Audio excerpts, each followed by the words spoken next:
Hey guys, just want to recap a couple things from yesterday in terms of looking at the Massachusetts state constitution. And if you look at this, we see all kinds of different things in here in terms of the preamble and the Declaration of Rights that people have. But I just want to point out a few other things to you. If you scroll down in this PDF, it should be down on we're scrolling down to page 6. And once it gets out of the way of the Declaration of Your Rights, it says Part the Second, the Frame of Government. And it says Chapter 1, the Legislative Power. And the reason they talk about the legislative first is because they were big believers in John Locke, and that John Locke said the first thing you ought to do is establish a legislative body. And you see, even with it right here, it said the Department of Legislation should be formed by two branches, a House and a Senate. And ultimately, that's something that should look familiar to you. And they spend time talking about it, and then they go into specifically the Senate. Okay? And you see that they talk about the Senate, the requirements of a senator. They also, if you keep scrolling down, it'll get into Chapter 1, Section 3 about the House of Representatives in the state legislature. Okay? And they explain to you all the rules and conditions of being a member and who gets to vote, etc. One thing I wanted to point out, they put in voting requirements here as well, and you had to be a 21-year-old male who was a resident of the area, and they put a requirement saying you had to have an annual income or an estate value. And the reason they put that in there is because they wanted only people voting who had an interest in the community, who were going to be there for the long term. They did not want people specifically who could just up and leave at any moment. They didn't have to live with the consequences of their actions, of their votes. All right. So they go from legislative power to executive power, the governor being the chief executive. I love it. They call him His Excellency. That's a great title. So they spend chapter 2 talking about the power of the governor. And if you keep scrolling down, they give you stuff about the lieutenant governor, who gets to be titled His Honor. All right. And scrolling down even further, they go into the secretary, the treasurer. But then when you get here on page 19, you get chapter 3, the judiciary power, legislative, executive, and judicial. That's the same exact order that the U.S. Constitution deals with its three branches. Article 1 is about the legislative body, which has a House of Representatives and a Senate. Okay? And then you look at it's a lot of detail in this, and you specifically see Article 2 about the executive power. Okay? They carry out the laws, and that's obviously the president. And Article 3, which is very short, is about the court system, the judiciary. All right? So just a few of those things I wanted to go over with you. And remember, the U.S. Constitution is going to get its best ideas from places like Massachusetts, all right, and from their Constitution and the ideas that other people had had. Okay, now let's move on and talk to you a little bit more about what was happening at the Constitutional Convention. And remember, we got the idea of the three branches of government from the French philosopher Montesquieu about dividing up into legislative, executive, judicial. And that order matters. We always put things in order of what's most important to us. Okay, now at the at the Constitutional Convention, the biggest argument and most of the time was spent dealing with the legislative body, the lawmaking body. Okay, and the real question was, what do we do? What do we do in terms of representation? Like most people didn't have like harsh feelings towards how laws should be made or the process about who should approve them, but the real question was, what do we do about the number of representatives every state gets in the lawmaking body? All right. Large states put out something called the Virginia Plan, which said that representation in the lawmaking body should be based solely on population. If you have 20% of the nation's populations, you should get 20% of the seats in the lawmaking body. That's the way large states saw it. Okay. And look, there's more to the Virginia plan than just that. Like I just put this graphic on here and you don't need to remember it, but people always ask. But the Virginia plan was basically like people looked at this system and they're like, it's not a bad system. Their objection was to the number of representatives being based on population. Okay. Now, small states put out their own plan as well, and they called it the New Jersey plan. And again, the New Jersey plan, like here's a diagram about how it would work. And people didn't object to the system itself. What they objected to was that small states put out this plan, and it didn't call for representation in the lawmaking body to be based on population. It called for representation to be equal with every single state, regardless of population. So a small state like Rhode Island, with its population of, at the time, less than 1 million people, would have the same influence as a big state like New York or Virginia. Okay? To get past this issue, uh, at the Constitutional Convention, there had to be compromise. The Connecticut Compromise. Okay? That's how they were able to move forward. The Connecticut Compromise, or sometimes called the Great Compromise, they said, let's make a lawmaking body with two chambers. The House of Representatives would be based solely on population. Okay, that's how their representation would be representative. Okay, and it said the Senate, every state will be considered equal. So both interests would be taken care of. Large states would be happy because, like in today's world, California has 55 representatives in the House. All right, West Virginia only has 3. All right, states like Montana only have 1. All right, but in the Senate, every state is equal. Every state receives 2 senators. Okay, so once they got that compromise worked out, they had another issue to deal with. The issue of slavery was going to cause problems. And Southerners were like, hey, we can't live without slavery. And we think that slaves, for the purposes of representation in the House, we think slaves should count as people. And Northerners are like, well, wait a second. You can't count them as people because you see them as property. All right. And so to get past that, they came up with a 3/5 compromise that when it came to counting up population for the census for representation in the House, every 5 slaves would count as 3 actual people.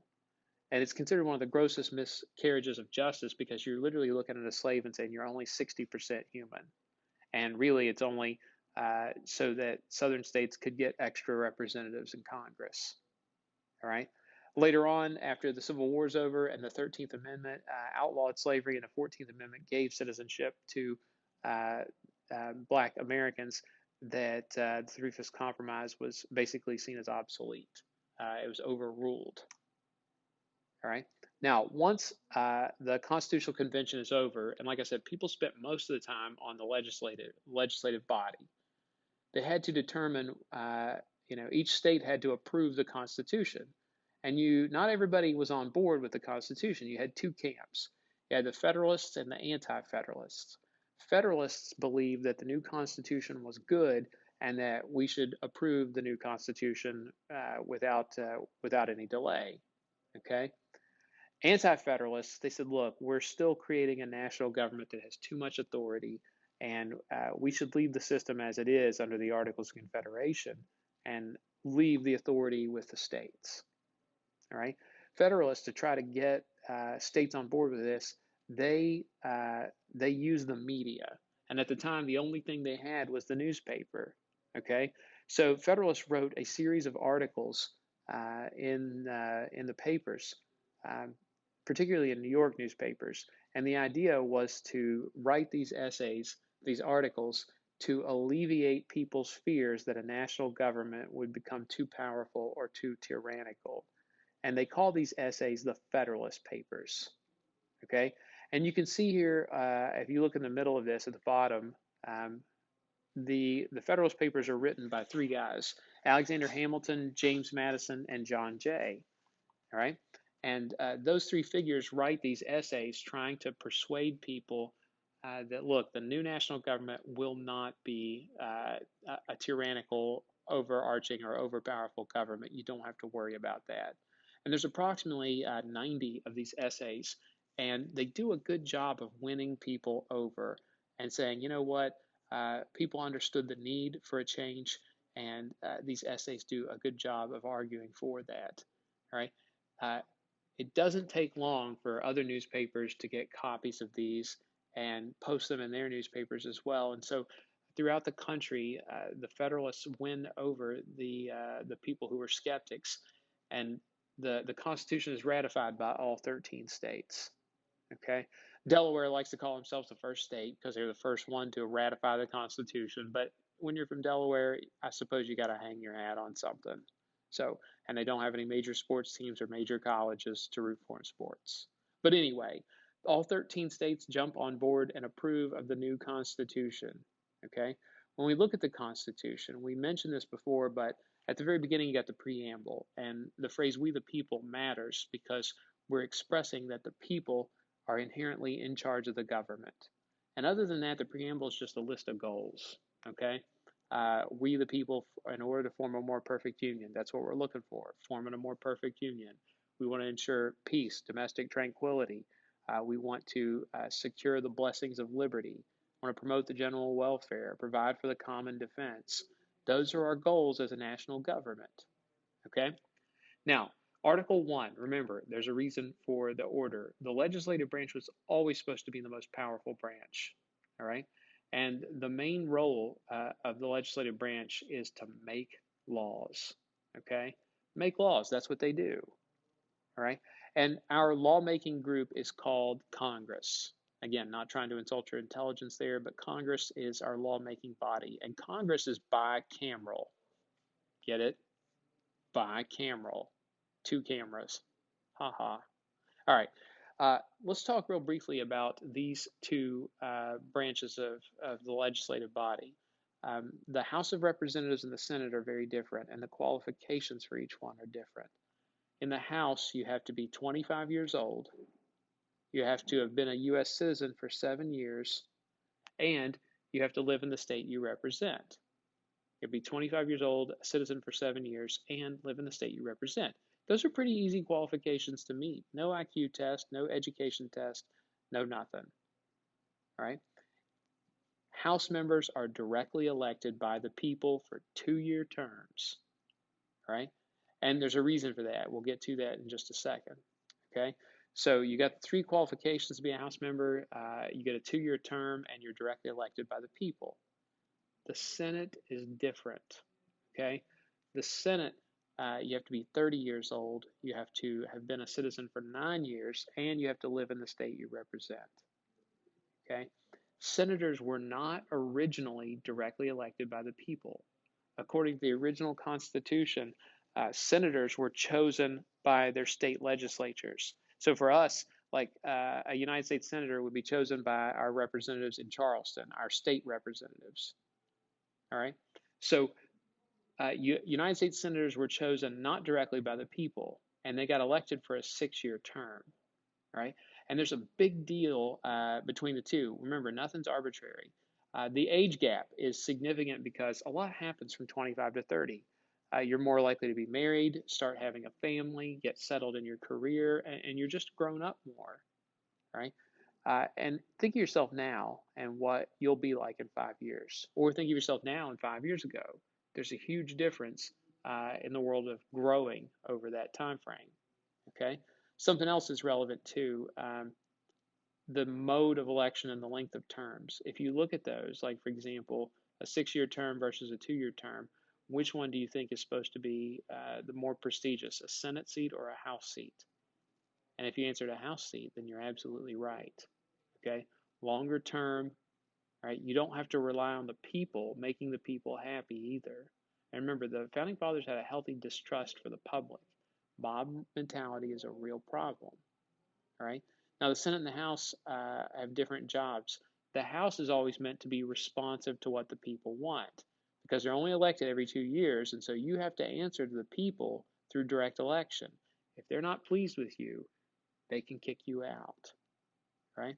And the Senate is supposed to be more protected from public opinion because they don't have to rely on the people. They're supposed to be the more mature, wiser group. All right. And we'll talk about that a little bit more later on. That's all we have for today, y'all.